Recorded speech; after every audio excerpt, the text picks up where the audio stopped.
গীতা পাঠ করবেন। কারণ গীতার একটা শ্লোক যদি কেউ পাঠ করে তাহলে তার 10,000 গাভীদানের পুণ্য হয়ে যায়। তাহলে শুধু আমি পাঠ করব গীতার শ্লোক, আমার 10,000 গাভীদানের পুণ্য হবে। তাহলে কি হবে?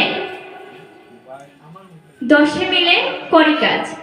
তাই আজ আমরা এখানে যতজন আছি সবাই একযোগে সবাই গীতার শ্লোকটা পাঠ করব। সবাই হাত জোড় করবেন, আমার সাথে সাথে বলবেন,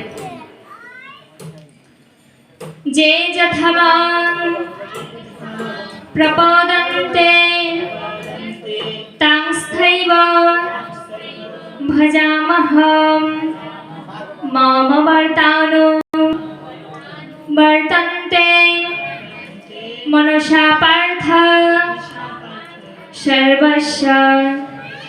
অনাদিরাদি গোবিন্দ বলেছেন 4 নম্বর অধ্যায়ের 11 নম্বর শ্লোকে, যে যথাবাং